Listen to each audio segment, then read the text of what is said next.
Hello everyone and welcome to my first guide on how to get the weekly survival mode weapons. This week what we're going to be looking to get our hands on is the Action Hero, a 50 cal machine gun with the 2-shot, faster fire rate and faster reload legendary effects. To find out how to unlock any survival mode weapon, you want to look at the challenge menu and select weekly challenges. One of these challenges will be listed as a survival mode challenge. In this case it's Implements of Destruction. Selecting this challenge shows you 5 different tasks you need to complete in order to gain this weapon. The caveat here is that these tasks have to be completed in survival mode. Completing them in adventure mode won't count towards the challenge. So the challenges we have here are all fairly simple. Craft or scrap 20 melee weapons, do the same with range weapons, craft both 40 energy ammo and explosive ammo, and then craft 40 molotovs. Crafting energy and explosive ammo really doesn't need much of a guide. More than anything, you're just going to want enough junk to be able to do this. In order to maximise the yield and make the challenge a little easier, make sure you have Ammo Smith and Super Duper equipped. Crafting and scrapping weapons is also pretty straightforward.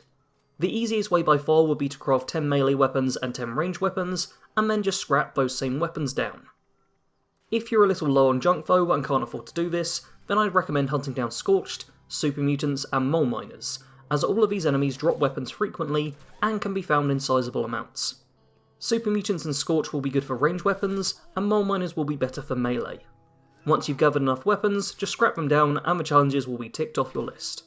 The final section of a challenge I thought might be a little tricky, but I found a nice easy solution.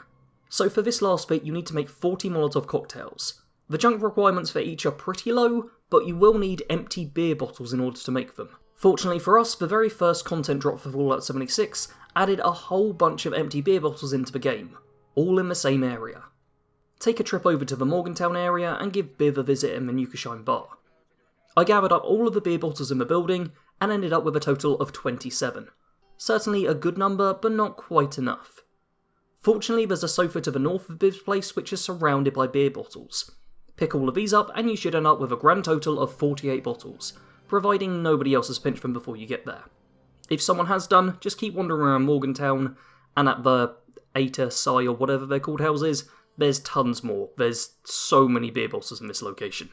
This will be more than enough to craft all the Molotovs, so just go ahead and do that. Keep in mind that Super Duper will once again prove helpful here. And that's it. Complete those easy steps and the Action Hero will be added to your inventory. Now that you know how to get it, let's see how good it actually is. So this legendary big gun comes naturally equipped with a heavy barrel, giving it a damage increase. Modding options are somewhat limited however.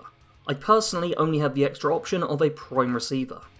As it is though, this gun doesn't need much tweaking as it's got a very obvious purpose. Shoot all the bullets and do it damn fast.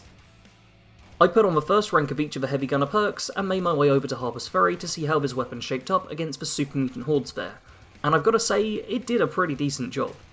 As someone who doesn't tend to bother with big guns too often, I was pleasantly surprised with just how quickly this weapon could drop the big green beasties. At range, it suffers from a ridiculous amount of spread, meaning your shots will go in all directions, but up close, you can really pack a punch. This probably isn't the best version of the 50 cal it's possible to get. I'm sure most people would have liked to see explosive on it, but it's still a really great setup for this weapon. You can chew through ammo real fast with this gun, making it a little tricky to keep supplies topped up if used regularly, but it feels so good to just hold down the trigger on this thing and watch everything in front of you get torn to shreds.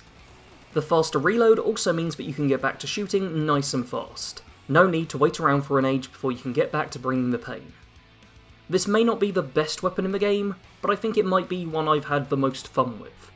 Running through Harper's Ferry with this going full auto felt bloody great, and I know I'll be keeping a hold of this weapon for quite some time. If you're a heavy guns character who doesn't have the perfect loadout, then this is a weapon you want to get your hands on.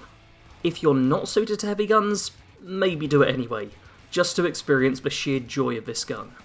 Anyway, that's it for both how to get this weapon and if you should get it. As this is the first episode in what will likely be a weekly series, make sure you let me know in the comments below what was good, what could be improved, and what else you'd like to see in these videos. If you just enjoyed everything as is, why not just leave a like on the video itself? If you want to see each of the guides and reviews I do on these weekly survival weapons, then make sure you subscribe to the channel and hit the notification bell so that you won't ever miss one. As always, thanks for watching. Sarge out.